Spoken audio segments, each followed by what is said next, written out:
তোমাদের প্রত্যেককে আমার চ্যানেলে স্বাগত। আশা করি তোমরা সকলেই ভালো আছো।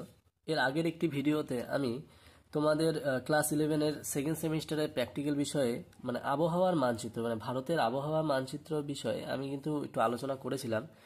তো অনেকে রিকোয়েস্ট করছে যে স্যার এরপরে আবহাওয়া মানচিত্র কি করে করব, বায়ুর চাপের ঢাল বা বিভিন্ন রকম যে ছবিগুলো আছে বা বায়ুপ্রবাহর দিক এগুলোকে কি করে ব্যাখ্যা করব, এগুলো নিয়ে একটু আলোচনা করো। তো দেখো, আমি এই আলোচনাটা শুরু করার আগে আমি দুটো কথা বলে নিই। এর আগের ভিডিওতে কিন্তু আমি ভারতের দৈনন্দিন আবহাওয়া মানচিত্র যে মূল জিনিস, তোমাকে যে জিনিসগুলো প্রথমে আগে জানতে হবে তারপরে এই ভিডিওটা দেখলে তুমি বুঝবে। তো ওই মূল জিনিসগুলো নিয়ে কিন্তু আমি আগের ভিডিওতে আলোচনা করেছি। আর তোমরা যদি ওই ভিডিওটা না দেখো, আগে ওই ভিডিওটা দেখবে, আমি এখানে লিংক দিয়ে দেবো। তারপরে এই ভিডিওটা দেখবে, তো তোমাদের অনেকটা বিষয় ক্লিয়ার হবে আর নিজেরাই করতে পারবে। তো সবার ফার্স্ট যেটা তুমি করবে যে তোমাকে আমার ভিডিও যে আগে যেটা ভিডিও দিয়েছিলাম সেটা দেখে তোমাকে সিম্বলগুলো শিখতে হবে। তো সিম্বলগুলো নিয়ে আমি আলোচনা করেছিলাম, ওই সিম্বলগুলো খুব ইজিলি আমি বুঝিয়ে দিয়েছিলাম। তো আজকে আমি তোমাদেরকে আগে ভিডিওতে আমি বলেছিলাম যে মূলত তোমাদের এই আবহাওয়ার মানচিত্রে দুটো জিনিস তোমাদের আলোচনা আসে। আমি এখানে দাঁড়াও একটা গ্রাফ করে দেখাচ্ছি। তো এই দৈনন্দিন আবহাওয়া মানচিত্রে আবহাওয়া মানচিত্রে তোমাদের দুটো নয়, সরি, তিনটে জিনিস মূলত তোমাদের স্কুলে পরীক্ষাতে দেবে দেবে আমি যেগুলো করাই সেগুলো কিন্তু তোমাদের 11-এর সেকেন্ড সেমিস্টার প্র্যাকটিক্যালের বাইরে কিছু করাই না। সব তোমাদের এই সিলেবাসে যেগুলো আছে আমি কিন্তু সেগুলোই করাচ্ছি। তো দৈনন্দিন আবহাওয়া মানচিত্রের তিনটে জিনিস নিয়ে আমি এর আগে ভিডিওতে বলেছিলাম। একটা কি বায়ুর চাপ নিয়ে তোমাদের দিতে পারে কোশ্চেনে, আরেকটা হলো তো মেঘাচ্ছন্নতার বিষয়গুলো নিয়ে দিতে পারে, কেমন, আরেকটা হলো বায়ু প্রবাহ। এই বিষয় তিনটে নিয়ে কিন্তু তোমাদের পরীক্ষায় আসতে পারে। তো এই তিনটে নিয়ে যে তিনটে একবারে দিবে তা না, তিনটের মধ্যে থেকে হয়তো একটা দিয়ে দিল বা দুটো দিল, বা বেশিরভাগ চান্স যেটা রয়েছে তোমাদের যে কোনো একটা দিবে। তো এই তিনটের মধ্যে আজকে আলোচনা করবো বায়ুর চাপ, এবং বায়ুর চাপের মধ্যে কি কি ছবি আছে তো সেই বিষয়গুলো নিয়ে। দেখো, আমি কিন্তু পরপর স্টেজ ওয়াইজ আসছি। তোমরা যদি এই ভিডিওগুলো মিস করো তাহলে কিন্তু কিছু বুঝবে না, আমি বলে দিচ্ছি। শুধু মুখস্থ করা হবে, পরীক্ষা হলে গিয়ে তোমরা করতে পারবে না। তো প্র্যাকটিক্যাল যেহেতু ভিডিওটা দেখছো তো ভালো মতো শিখে নাও। তো দেখো, এই বায়ুর চাপের বিষয় নিয়ে আমি আজকে আলোচনা করব। এই বায়ুর চাপে তোমাকে বর্ণনা করতে হলে কি কি লাগবে এবং পরীক্ষা হলে কোশ্চেন কি করে দিয়ে দিবে এটা আমি বলে দিচ্ছি। তো দেখো, তো তোমার এই জিনিসটা আলোচনা করার আগে তোমাকে যেটা দেখতে হবে সেটা হলো ম্যাপটা অবশ্যই দেখতে হবে। ম্যাপ ছাড়া তো তুমি অবশ্যই পারবেই না এটা করতে। আচ্ছা, তো ম্যাপটা দেখো একদম সেম হুবহু এরকম ম্যাপ দিয়ে দিবে তোমাকে। আমি এর আগে ভিডিওতে বলেছিলাম যে ম্যাপ মূলত তোমাদের দুটো আসবে, দুটো থাকে। সেটা হলো তোমার সিলেবাসে দুটো আছে। একটা হলো তোমার গ্রীষ্মকালের ম্যাপ আর এটা হলো শীতকালের ম্যাপ। খুব ভালো মতো বোঝো। তো এই গ্রীষ্মকাল আর শীতকালের মধ্যে যে কোনো একটা ম্যাপ দিবে। তো এই যে ম্যাপটা আছে এটা হলো গ্রীষ্মকালের ম্যাপ। এই ভারতের দৈনন্দিন আবহাওয়া মানচিত্রে গ্রীষ্মকালের ম্যাপ। তো এই ম্যাপটা তোমাকে দিয়ে দিল এবং দিয়ে বললো যে তুমি এই বায়ুর চাপ সম্বন্ধে ব্যাখ্যা করো, বা বায়ুর চাপের ঢাল অঙ্কন করো, বা বায়ুর চাপ সম্বন্ধে লিখো। এরকম বায়ুর চাপ সম্বন্ধে যাই বলুক না কেন, কিন্তু তোমাকে এই ম্যাপটা অবশ্যই হাতে দেবে। তো ম্যাপটা নিয়ে সবার ফার্স্ট এর ভিডিওতে আমি আলোচনা করেছিলাম তোমার ফার্স্ট কাজ কি হবে, যে ম্যাপটা কোন মাসে আগে এটা দেখে নেওয়া, গ্রীষ্মকাল না তোমার শীতকালের। তো যখন আমি বলেছিলাম যে জুলাই মাস থাকবে তখন অবশ্যই সেটা গ্রীষ্মকালের হবে। আর গ্রীষ্মকালে কি কি বৈশিষ্ট্য থাকে এর আগের ভিডিওতে আমি বলেছিলাম। আর সিম্বলগুলো নিয়ে কিন্তু আমি আগে আলোচনা করেছি। তোমরা যদি না দেখে থাকো ভিডিওটা আগে দেখে নাও, তারপরে এখানে আলোচনা। বারবার এক জিনিস কিন্তু আলোচনা করা সম্ভব হয় না। তো দেখো, এইবার তুমি ম্যাপটা হাতে পাওয়ার পর তুমি কি করবে। দেখো, যেই জিনিসে তোমার পরীক্ষা আসুক না কেন তোমরা কিন্তু একটা ইন্ট্রোডাকশন লিখো, কেমন। তো দেখো, ম্যাপটা প্রথমে দেখে নাও, কেমন। এই ম্যাপটা এবার আমি একটু সাইডে নিলাম। তো তোমার পরীক্ষায় যখনই এরকম ম্যাপ দেবে তোমাকে কিন্তু একটা প্রথমে কি করতে হবে, পরিচিতি পয়েন্ট বানাতে হবে। পরিচিতি মানে তোমাকে যে ম্যাপটা দিল ম্যাপটার সম্বন্ধে ইন্ট্রোডাকশন দিতে হবে, এই ম্যাপটার পরিচিতি লিখতে হবে। তো খুব একটা কঠিন কিছু না। দেখো, আমি একদম ইজিলি বলে দিচ্ছি ম্যাপের পরিচিতি কি দেবে। ম্যাপের পরিচিতি হলো এই যে ম্যাপের মধ্যে যে জিনিসগুলো আছে সেটাই ম্যাপের পরিচিতি। প্রথমে লিখে নেবে যে এটা ভারতের দৈনন্দিন আবহাওয়া মানচিত্র। ম্যাপটি 1985 সালে 25শে জুলাই এটি বৃহস্পতিবারে নেওয়া, জিএমটি অনুযায়ী, এবং আইএসটি টাইম অনুযায়ী এটা সময় কত ছিল, সকাল 8টা 30 মিনিটে, কেমন। তো এই যে আমি দুটো লাইন বললাম, এই দুইটা লাইনই হলো ম্যাপের পরিচিতি। বোঝাতে পারলাম? আচ্ছা। এবং এর একটা স্কেল নিচে দেওয়া থাকে, এই যে হরাইজন্টাল স্কেল, এই যে এখানে দেখো এখানে একটা স্কেল দেওয়া আছে। তুমি যদি স্কেলটা মাপো তাহলে দেখবে 1 সেন্টিমিটার ইকুয়াল টু 200 কিলোমিটার আছে। এটা লিখতে হবে। তাহলে বোঝা গেল কি কি লিখবে। ম্যাপের নাম, ভারতের আবহাওয়া মানচিত্র। 2 নম্বরে কি লিখবে, 2 নম্বরে লিখবে হলো যে এটা কোন সময়ে নেওয়া হয়েছিল, এবং কত সালে পাবলিশ হয়েছিল এবং এর স্কেল, এই 4টা জিনিস কিন্তু অবশ্যই 2-3 লাইনে তোমাকে লিখে নিতে হবে। হয়ে গেল পরিচিতি পয়েন্ট, শেষ। খুব ইজি। তো এইভাবে কিন্তু শিখতে হবে। শুধুমাত্র এই ভিডিও দেখলাম আর ভিডিওর মধ্যে ছবি আঁকিয়ে দিলাম আর তোমরা কিন্তু বুঝবে না। তো আমি এই কারণে তোমাদের পরীক্ষায় যেগুলো আসে সেগুলো নিয়ে আমি আলোচনা করছি। 2 নম্বরে চলে আসবে। 2 নম্বরে কি আসে? 2 নম্বরে এইবার তোমাকে কিন্তু এই বায়ুর আবহাওয়া বায়ুর চাপ নিয়ে তোমাকে ম্যাপ থেকে বিভিন্ন তথ্য সংগ্রহ করতে হবে। কেমন? আচ্ছা, তো তথ্য সংগ্রহ করার আগে যেটা ইম্পর্টেন্ট জিনিস, তোমাকে কি এই বায়ুর চাপের অবস্থান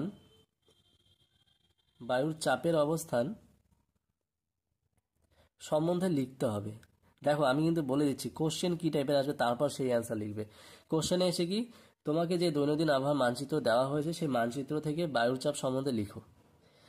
আচ্ছা, যখন এইরকম কোশ্চেন দিয়ে বায়ুর চাপ সম্বন্ধে লেখো, তখন কিন্তু তোমাকে এই ডেসক্রিপশনগুলো দিতে হবে। বায়ুর চাপের অবস্থান, তার মধ্যে তুমি দিলে হচ্ছে একটি নিম্নচাপ সম্বন্ধে ব্যাখ্যা, আরেকটি কি দিবে, 2 নম্বর দেবে হলো উচ্চচাপ সম্বন্ধে ব্যাখ্যা। কেমন? আচ্ছা, তো আরেকটা বলে হচ্ছে এই আবহাওয়া মানচিত্রে কিন্তু তোমাদের 4 নম্বর থাকবে। সুতরাং এই 4 নম্বরের মধ্যে কিন্তু এরকম দিয়ে দিবে 3 নম্বর হয়তো থাকবে যে এইরকম বায়ুর চাপের অবস্থান সম্বন্ধে লিখো, আর 1 নম্বর হয়তো কোনো শর্ট কোশ্চেন দিয়ে দিতে পারে। তো বোঝাতে পারলাম? তো এইরকম কোশ্চেন যদি আসে বায়ুর চাপ অবস্থান বায়ুর চাপের সম্বন্ধে লিখো, তাহলে কিন্তু এই পয়েন্টগুলো দিতে হবে। নিম্নচাপের সম্বন্ধে ব্যাখ্যা করতে হবে, উচ্চচাপ সম্বন্ধে ব্যাখ্যা করতে হবে, 3 নম্বর যে আরেকটি ইম্পর্টেন্ট বিষয় বায়ুর চাপের ঢাল সম্বন্ধে ব্যাখ্যা করবে। খুব ইজি, খুবই ইজি। এই 3টা ব্যাখ্যা করবে, ফুল নম্বর পেয়ে যাবে। বোঝাতে পারলাম? আচ্ছা, তো দেখো আমি কিন্তু প্রথমেই বলেছি 3টে জিনিস তোমাদের সিলেবাসে আছে, তার মধ্যে আমি আলোচনা করছি কিন্তু আছে বায়ুর চাপ। এবার বায়ুর চাপের মধ্যে 3টে জিনিস তোমাকে পরপর আলোচনা করতে। এবার এই 3টে জিনিস আলোচনা করতে হলে তোমাকে এর আগের ভিডিওতে আমি বলেছিলাম যে সিম্বলগুলো জানতে হবে। এই সিম্বলগুলো জানতে হবে, এখানে যা যা সিম্বল আছে। তো আগের ভিডিওটা দেখে নে, এই ভিডিওটা দেখবে, বারবার বলছি। তো এখান থেকে আমি নিম্নচাপ প্রথমে আলোচনা করবো। আমি 3টে পয়েন্ট করেছি, নিম্নচাপের অবস্থান সম্পর্কে আলোচনা করব। দেখো এই যে নিম্নচাপের অবস্থান, এখানে বইয়ে লেখা আছে, তো বইয়ে লেখাগুলো তোমার দেখার দরকারই নেই। আমি যেটা বলছি ঠিক এইভাবে তুমি খালি ব্যাখ্যা করে দিয়ে আসবে, পরীক্ষা ফুল নম্বর পাবে। তাহলে ইন্ট্রোডাকশন গেল, এবার নিম্নচাপ সম্বন্ধে ব্যাখ্যা করব। তো দেখো এই যে আমাকে যে জুলাই মাসের ম্যাপটি দিয়ে দেওয়া হয়েছে, মানে এটা গ্রীষ্মকালের ম্যাপ। এই গ্রীষ্মকালের ম্যাপ থেকে আমি যেটা মুখে বলছি সেটাই লিখবে পরীক্ষায়। আমি দেখো বলছি যে ভারতের যে গ্রীষ্মকালের ম্যাপটি দেওয়া হয়েছে, সেই ম্যাপে ভারতের উত্তর এবং পশ্চিম দিকে একটি লো প্রেশার জোন সৃষ্টি হয়েছে, যেটিকে ইন্ডিকেট করছে এল দিয়ে। কেমন? নিম্নচাপকে ইন্ডিকেট করে এল দিয়ে। আর এখানের বায়ুর চাপ 998 MB এর কম। বায়ুর চাপ দেখানো হয় এগুলো দিয়ে, এর আগে ভিডিওতে আমি ব্যাখ্যা করেছি। 998 এর কম, আর এখানে নিম্নচাপ কেন্দ্র সৃষ্টি হয়েছে, আর এটির অবস্থান হলো পাকিস্তানের আশেপাশে। দেখো এটা কিন্তু তোমার নিম্নচাপ সম্বন্ধে আলোচনা হচ্ছে। এবং এই যে নিম্নচাপটি রয়েছে, এটি হলো এর প্রভাব ভারতের উত্তর পশ্চিম অংশগুলোতেও পড়েছে। উত্তর পশ্চিম অংশে কোন কোন রাজ্য রয়েছে? মোটামুটি এই গুজরাট আর রাজস্থান। তাহলে এই লো প্রেশার জোনের এর প্রভাব ভারতের উত্তর পশ্চিম দিকে যে রাজ্যগুলো আছে তার মধ্যে পড়ছে, যে রাজ্যগুলির মধ্যে অন্যতম হলো গুজরাট এবং রাজস্থান।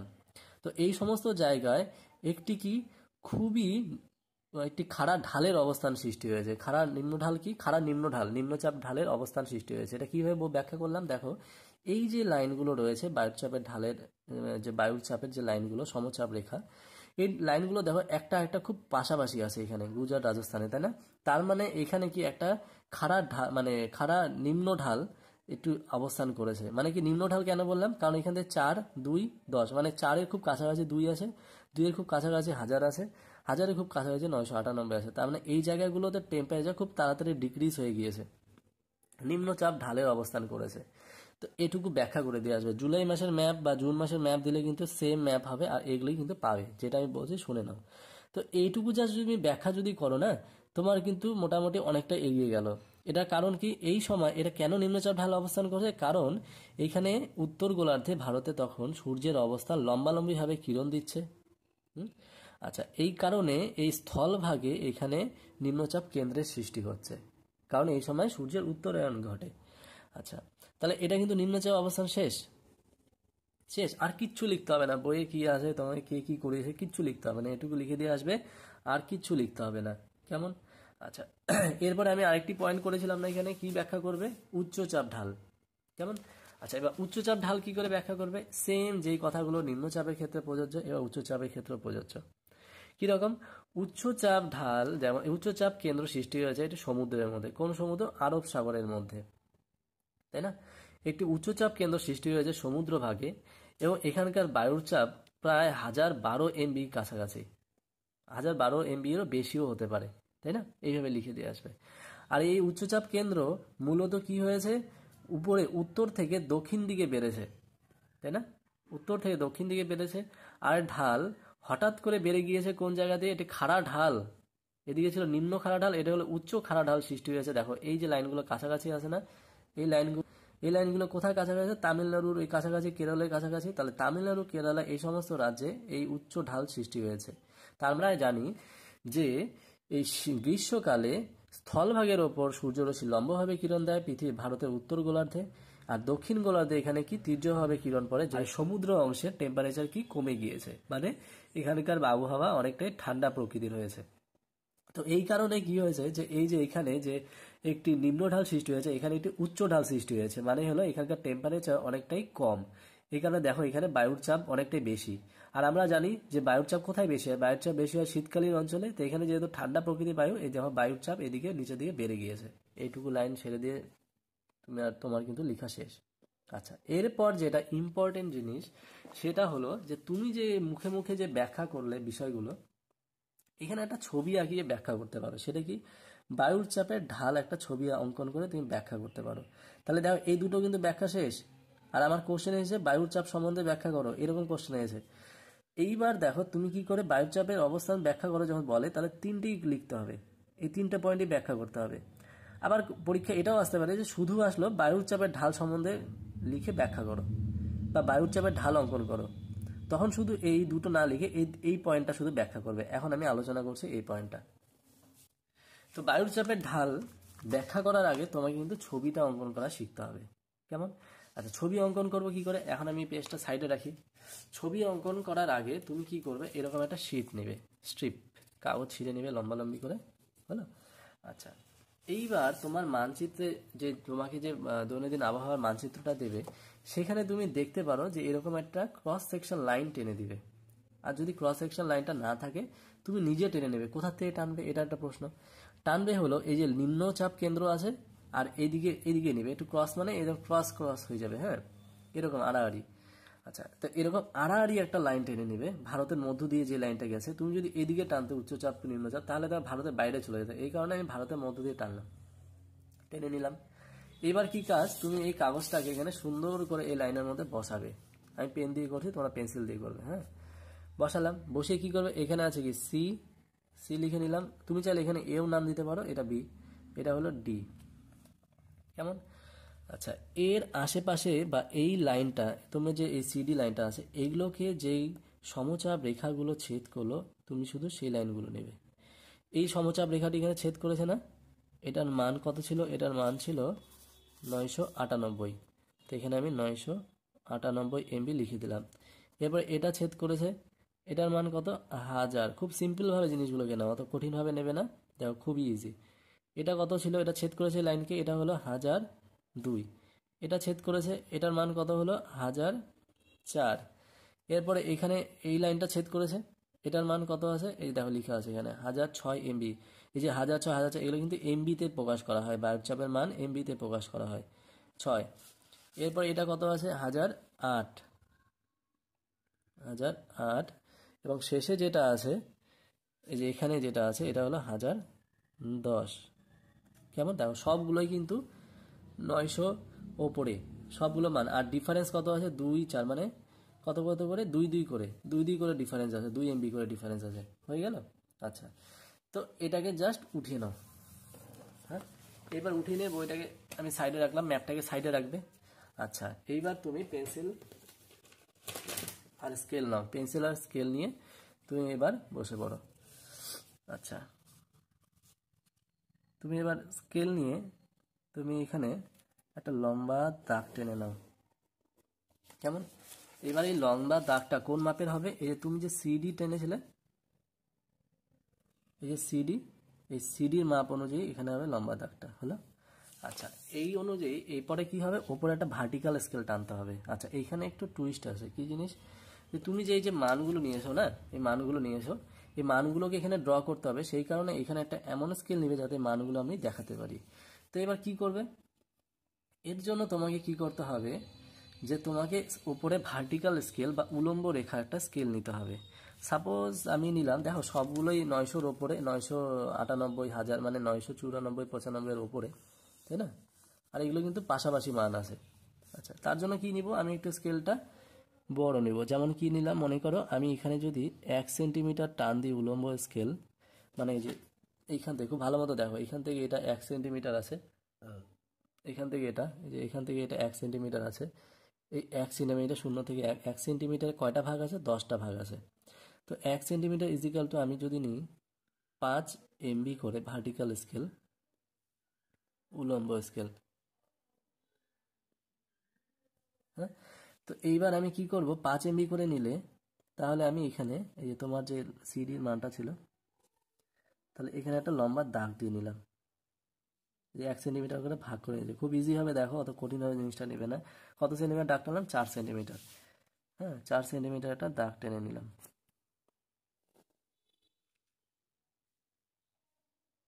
হলো। আচ্ছা, তো 1 সেন্টিমিটারে কত নিয়েছি আমি, 5 MB। আচ্ছা, 1 সেন্টিমিটারে কয়টা ভাগ আছে, 10টা। তাহলে এই যে 10টা ভাগের মধ্যে ছোট ছোট যে 10টা, 1টা 2টা 3টা 4টা 5টা 6টা, এরকম যে 1 সেন্টিমিটারে 10টা ভাগ আছে, তাহলে একটা ছোট্ট মানের, ছোট্ট ভাগের মান কত দাঁড়ালো, কত MB দাঁড়ালো। একটা ছোট্ট ভাগের মান দাঁড়াবে কি করে বের করলাম, এই দেখো, যেহেতু 10টা ভাগ আছে 1 সেন্টিমিটারে, তার মানে একটা ছোট্ট ভাগের মান দাঁড়ালো কত করে, 0.5। কীভাবে বের করলাম, যে 5কে 10 দিয়ে ভাগ করলাম, কারণ 5 MB 10টা ডিভিশনে আছে, 10টা ভাগে আছে 5 MB, তাই না? তাহলে এখানে একটা ছোট্ট ভাগের মান কত, 0.5 MB, মানে ছোট্ট যে দাগগুলো আছে, ছোট্ট সেন্টিমিটারগুলো, মিলিমিটারের দাগগুলো, এগুলো একটা ছোট্ট দাগ মানে, ছোট্ট মিলিমিটার মানে 0.5 MB। তার মানে দুটো দাগ মিলে হবে 1 MB, মানে এই যে একটা দুটো দাগ মিলে হবে 1 MB। কেমন? আচ্ছা, তাহলে তুমি এখানে নিতে পারো যে এইখানে একদম নিচে যে মানটা আছে, এবার দেখো ইরেজার দিয়ে মুছে ফেলে, এবার ইরেজার দিয়ে যে এক্সট্রা দাগটা আমি মুছে ফেললাম, কেমন? আচ্ছা, তো এইখানে সবার ফার্স্ট আমার কত ছিল, কত মান ছিল দেখো, 998 লোয়েস্ট ছিল। আচ্ছা, তো আমি এখানে 994 নিলাম, তাহলে এটা কত হবে, 1 সেন্টিমিটার 5 MB, 999। তারপরে 5 MB বাড়াও, 1004। হাইয়েস্ট কত ছিল, হাইয়েস্ট ছিল 1010। তাহলে এখানে কত হবে, 1000, আবার 5 বাড়ালে কত হবে, 1009। তারপর এটা কত হবে, 1009-এর পর 5, 9, 10, 11, 12, 13, 14। তাহলে এখানে হলো 1014 মিলিবার।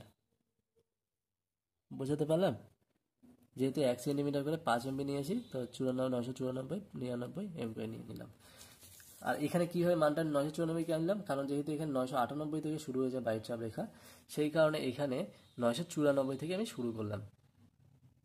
এখানে যদি সাপোজ 1000 থেকে শুরু হতো, তাহলে ওই 1000 থেকে শুরু হলে এখানে আমি ধরে নিতাম হয়তো 995।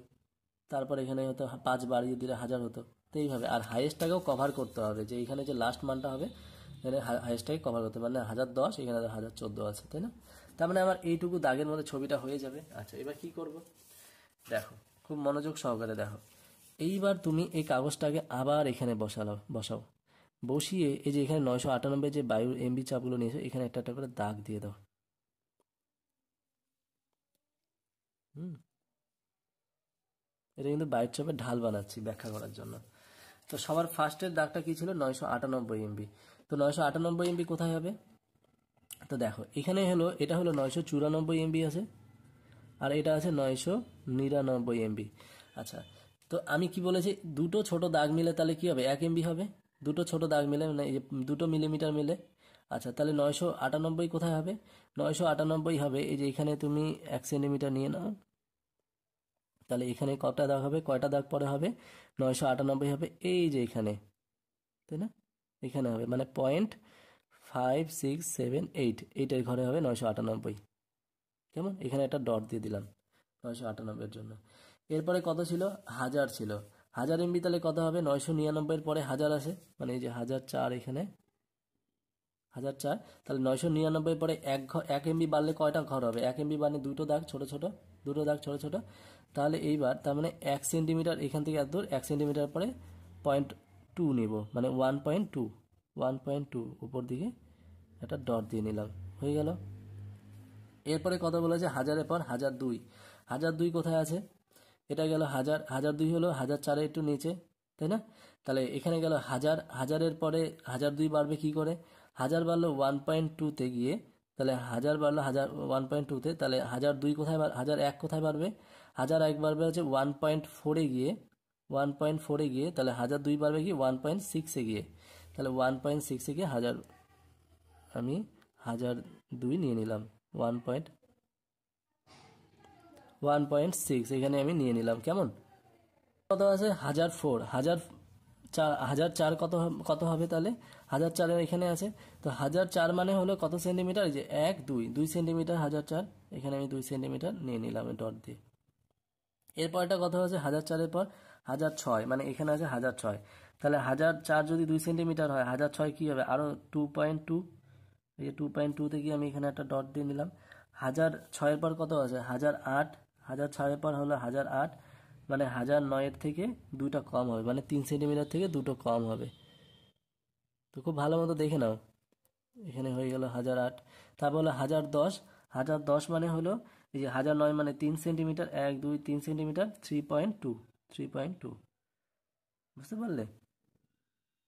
এই তো। আচ্ছা, এইবার তুমি কি করবে? এইবার তুমি এই যে ঢালটা যে ছিল, এটা কত ছিল? 998। এই 998-তে নিচ থেকে যেহেতু উপর দিকে গেছে, দেখো এবার নিচ থেকে এখান থেকে একটা দাগ শুরু করবে। এই জায়গাটা দেখো একটু সমান্তরাল চলে এসছে, একটু সমান চলে এসছে, তারপরে আবার এদিকে ঢালটা বেড়ে গেছে। কেমন? তাহলে এই হলো বায়ুচাপের ঢাল। দেখো এবার আমি তবু আরেকবার স্কেলটাকে তোমাকে দেখিয়ে দিচ্ছি। আমি জানি অনেকে স্কেলটা বুঝতে পারোনি, তাই না? আমি এই জন্য স্কেলটাকে আরেকবার দেখিয়ে দিচ্ছি। দেখো এখানে 0 সেন্টিমিটার আর এখানে হলো 1 সেন্টিমিটার। তাহলে 0 থেকে 1-এ কয়টা ভাগ থাকে? 1 2 3 4 5-এর ঘরে কি একটা দেবে বড় দাগ থাকে, তাই না? আবার 5 6 7 8 9 10টা, এটা তাহলে 10টা ভাগ থাকলো। তো 0 থেকে 1 সেন্টিমিটার আমি কত এমবি ধরেছি? 5 এমবি ধরেছি, তাই না? 5 এমবি তার মানে কি? এই 10টা ভাগে 5 এমবি আছে, তাহলে 5কে 10 দিয়ে ভাগ করলে তার মানে কি একটা ছোট মান, মানে 0.5 এমবি। আর দুটো দাগ মিলে হবে কত? 1 এমবি। আবার একটা দাগ কি 1.5 এমবি। তো এই হিসাবে আমি এই দাগগুলো টানলাম, বোঝাতে পারলাম? আচ্ছা, তো এইবার তোমাকে এই বায়ুর চাপের ঢাল যে পয়েন্টটা ব্যাখ্যা করছো, এখানে ফার্স্ট কিন্তু এই ছবিটা দিতে হবে, তারপরে তোমাকে ব্যাখ্যা করতে হবে। এইবার তুমি কি করবে? এটাকে ব্যাখ্যা করার জন্য দেখো এটা আমার এইটুকু হয়ে গেল।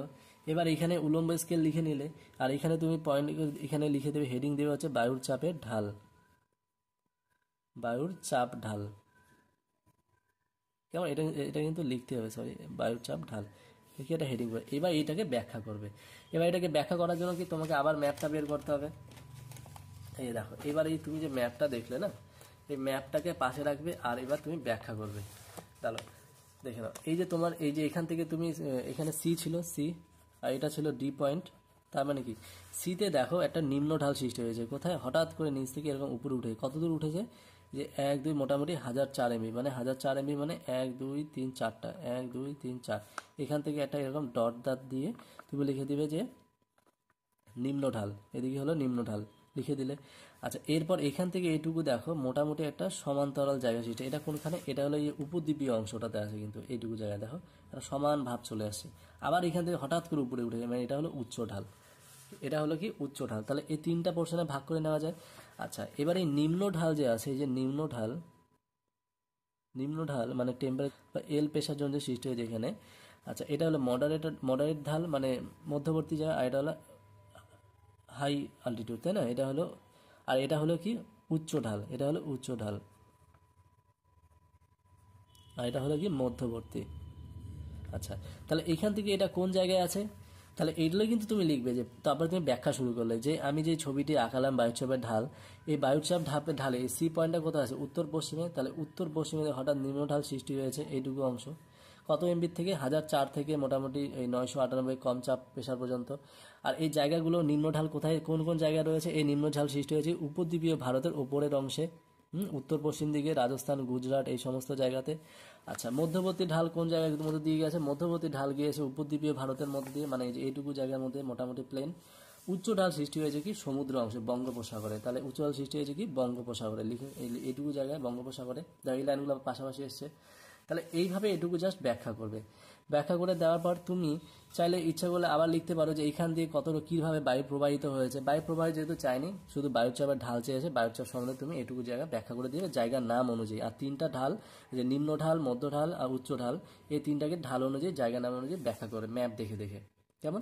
তোমার এইটুকু অংশ কিন্তু এই সিট থেকে এইটুকু, আর এটুকু মানে এই যে, আর এটুকু অংশ মিডিল অংশ মানে এখান থেকে এইটুকু, এটাকে বুঝতে হবে। এটা মানে এইটুকু আমি যেহেতু এই দাগ অনুযায়ী নিয়েছি, তার মানে ছবিটা কিন্তু এই দাগ অনুযায়ী এটুকুই পেলাম। তো এই যে ম্যাপটি আমি বোঝালাম সেটা ছিল কি গ্রীষ্মকালের ম্যাপ, আর এই ম্যাপটি হলো কি জানুয়ারি মাসে অর্থাৎ শীতকালীন ম্যাপ। তো যেভাবে তুমি ওই ম্যাপটি ব্যাখ্যা করেছো ঠিক একইভাবে এই ম্যাপটাকেও ব্যাখ্যা করতে হবে। তো এখানে তোমাকে প্রথমে সেম এই বায়ুর চাপ বন্টন করা ব্যাখ্যা করার জন্য কি করতে হবে? এই বায়ুর চাপ সমচাপ রেখাগুলো দেখতে হবে। তো সমচাপ রেখা দেখো, ওইখানে যে ম্যাপটি তুমি ছিল গ্রীষ্মকালের, তাতে উল্টা টাইপের ম্যাপ পাবে এটা, কারণ এটা উপর দিকে মান কমেছিল, আর এইখানে তুমি কি পাবে যে নিচের দিকে মান কমছে সমচাপ রেখাগুলো। এটার মানে হলো এই শীতকালীন এই শীতকালীন সময়ে, এই সময়ে মানে আমাদের এখানে যখন শীত থাকে, এই সময় সূর্যের দক্ষিণায়ন ঘটে। এই দক্ষিণায়ন ঘটার ফলে কি হয়? সমুদ্র আশপাশে প্রচুর, সমুদ্রের অঞ্চলে প্রচুর পরিমাণে উষ্ণতা বেড়ে যায়। আর স্থলভাগে কি হয়? শীতকালীন পর্যায়ে স্থলভাগে ওইখানে তীর্যভাবে আলো আসার ফলে এখানকার টেম্পারেচার অনেকটাই কমে যায়। তো এই কারণে এখানে দেখো বায়ুর চাপ অনেকখানি বেড়ে গেছে, আর এদিকে বায়ুর চাপ কমে গেছে। ঠিক একই প্রসেসে একইভাবে তুমি এই ম্যাপটিকে ব্যাখ্যা করবে, একদম একই পদ্ধতিতে, শুধু এইভাবে লাইনটা শুধু আলাদা হয়ে যাবে যে এখানে বায়ুর চাপ কি হয়েছে, নিচের দিকে বায়ুর চাপের মান কমে গিয়েছে, আর উপর দিকে বায়ুর চাপের মান বেড়ে গিয়েছে, মানে স্থলভাগে বায়ুর চাপ বেড়ে গিয়েছে আর নিচের দিকে বায়ুর চাপ কমে গিয়েছে, একদম সেম পদ্ধতিতে। এটা হলো শীতকালীন একটি ম্যাপ। দেখো এখানে লেখা আছে জানুয়ারি মাস, আর এর ইন্ট্রোডাকশনটাও ঠিক আগেভাবে যেভাবে বুঝিয়েছিলাম ঠিক একইভাবে তো বায়ুচাপের ঢাল আশা করি বুঝতে পেরেছো। তোমাদের যদি এরপরেও কোনো প্রশ্ন থাকে অবশ্যই কমেন্ট বক্সে জানাবে, আমি এরপর উত্তর দেওয়ার চেষ্টা করব। সামনে পরে খুব ভালো মতো পরীক্ষা সবাই দাও, আর আমার ভিডিও দেখে যদি উপকৃত হও অবশ্যই চ্যানেলটি সাবস্ক্রাইব করবে, আর প্রচুর পরিমাণে শেয়ার করো। তোমরা শেয়ার এবং লাইক করলে আমি এতে ইন্সপায়ার হই। তো খুব ভালো লাগে আমার, তোমরা কমেন্ট করে জানাবে, লাইক দেবে, এইভাবে পাশে থাকবে। ধন্যবাদ। এর পরের ভিডিওতে আমি এই বায়ুচাপের ঢাল তো হয়ে গেল, এরপরে আমি ওই মেঘাচ্ছন্নতা আর বায়ুপ্রবাহ এই দুটো বিষয় নিয়ে আবার আলোচনা করব। তো পরপর ভিডিওগুলো দেখো। তবে একটা জিনিস আমি বলে নিচ্ছি ভিডিও শেষে, যে এটা কিন্তু খুব ইম্পর্টেন্ট আছে, বেশিরভাগ স্কুলে কিন্তু এই বায়ুচাপ ঢাল আর বায়ুচাপ সম্বন্ধেই বর্ণনা আসবে পরীক্ষায়। তো ধন্যবাদ, আজকে ভিডিও এইটুকুই থাকলো। এরপরে ভিডিওগুলো আমি নিয়ে আসছি, এর পাশে